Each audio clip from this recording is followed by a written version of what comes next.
Welcome to Soulful Jewish Living, Mindful Practices for Every Day, with me, Josh Feigelson.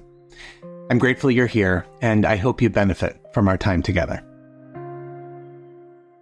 Over the last couple of months, my son and I have been watching reruns of the sitcom Modern Family. If, like me, you saw it when it was on TV years ago, yes, it really was years ago, you might, like me, think it was brilliant. If, like my son, it's new to you, you will hopefully, like my son, also think it's brilliant. Like any good family-oriented sitcom, one of the things that makes Modern Family work is the way it reflects the real-life dynamics of so many families. And that's kind of the main point of the show. Parent-child relationships of both little kids and grown children seem to have some predictable characteristics across families, no matter how they look. So many people from so many different backgrounds did and continue to watch Modern Family and find themselves laughing because they can see themselves reflected in what they see on the screen. There's a particular episode from one of the early seasons in which one of the sets of parents, Phil and Claire, find a burn mark on the couch just before Christmas. Because it's about the width of a cigarette, they immediately conclude that one of their children must have been smoking. They sit the kids down and tell them how grave the situation is, and they demand that whoever was smoking fess up. None of them do, so the parents start ratcheting up the pressure. And then Phil, the dad, crosses a line. No one wants to confess, huh? No? That's fine, because you know what happens next? We cancel Christmas! Again, none of the kids cops to the smoking, and Phil follows through. He takes down the Christmas tree. The episode continues from there, with the parents continuing to jack up the pressure and the kids trying to figure out whether to confess to a crime that it increasingly becomes clear they didn't commit. For me as a parent, what was so painfully recognizable was the conversation between Phil and Claire in which they acknowledge really Phil, moved too quickly to DEFCON 1, but then wonder about whether to back down. Their basic calculus is this. If we back down now, the kids will never believe any threat of consequences again in the future. So they stick to their guns despite their better judgment.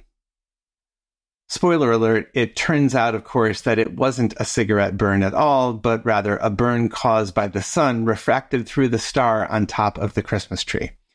Predictable resolution follows. Merry Christmas. I don't know about you, but this dilemma, getting stuck having made a promise that I can't keep, or just too hastily having spoken words I now feel like I need to take back, it's not, shall we say, an unfamiliar problem. Sometimes I'm just too quick to respond. I say yes or I say no to a request without really thinking. I say that I know something when in fact I don't. I make a quick comment that as soon as it leaves my mouth, I realize I wish I hadn't said. To be sure, I've gotten better at this with age and practice, but it still happens. And when it does, it sucks. Trying to take back words is just a lousy feeling, and I often wish I had just been more mindful in the first place. The Torah portion of Matot talks about this problem. If you make an oath, says the Torah, then there's no wiggle room. The verse says, "A person shall not break their pledge. They must carry out everything that crosses their lips." Rashi, the great medieval commentator, picks up on the word the Torah uses to describe breaking the pledge, which is yachel. Yachel comes from the word chol, often translated as profane, as in the opposite of kadosh, or sacred. There is something profoundly holy in keeping our word. And so, Rashi suggests, there's something really unholy about breaking our promises. Now, don't worry, the Torah isn't actually talking about all promises. According to the rabbis of the Talmud, the text is referring to specific formal kinds of oaths in very specific contexts. But the general idea is still there. Our words are our bonds. Promises and commitments, these are sacred things. And so we shouldn't go making them mindlessly or carelessly. Anytime we have to go back on a promise or commitment, it's a big deal. And here, I think I feel my age. One thing I've noticed is that in recent years, with the advent of texting and instant messaging apps, is that it seems like people cancel their plans a lot more than they used to. In the old days, and nothing makes me feel more elderly than saying that, if you said you were going to meet someone at 7 p.m., you couldn't just text them to say, oops, turns out I can't make it. Sorry. But now, if something comes up, we can do that, so we do. And whether you've had that happen to you or you've done it to someone else, I hope you can agree that it feels kind of icky. If there's an emergency, sure. But just because you're not feeling the vibe tonight, I'm not so sure about that. I think the reason we feel icky with this kind of thing is because deep down we know that our promises really matter. Promises and commitments, they're kind of the way we make the world happen. Commitments are social contracts. You promise to show up to school or work. You promise to show up to sports practice or play rehearsal. You promise to be someone's friend or their partner. What would life be without these kinds of promises? Without the ability to make promises or to rely on the word of others, it's pretty hard for the world to function. That's why our word is sacred. That's why the Torah tells us that we have to be mindful with our speech. So this week, I want to invite you to make a kavanah, an intention, to practice mindful speech.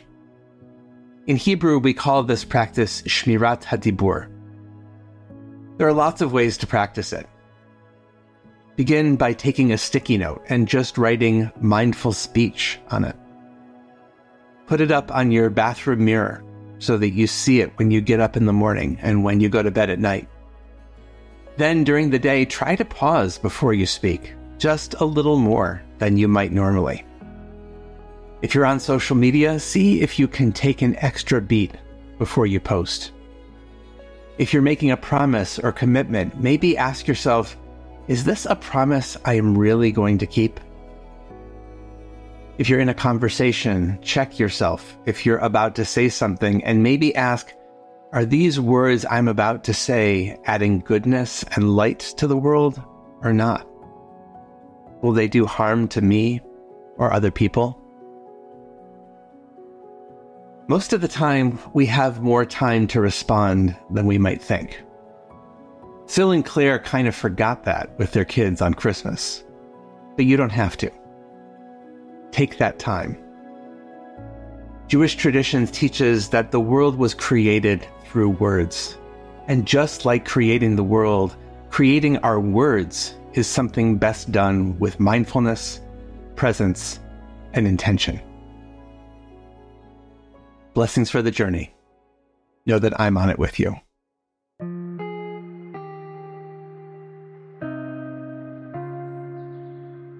Thank you for joining us for Soulful Jewish Living, Mindful Practices for Every Day, a production of Unpacked, a division of OpenDor Media, and the Institute for Jewish Spirituality. This episode was sponsored by Jonathan and Corey Califer and the Somerset Patriots, the Bridgewater, New Jersey-based AA affiliate of the New York Yankees. If you like this show, subscribe, give us 5 stars, and write us a review on Apple Podcasts. Check out Jewish Unpacked for everything Unpacked related, and subscribe to our other podcasts, and check out the Institute for Jewish Spirituality. Most importantly, be in touch about what you heard today, what you'd like to hear more about, or to dedicate an episode. Write to me at josh@jewishunpacked.com. This episode was hosted by me, Rabbi Josh Feigelson. Audio was edited by Rob Pera, and were produced by Rivki Stern. Thanks for joining us.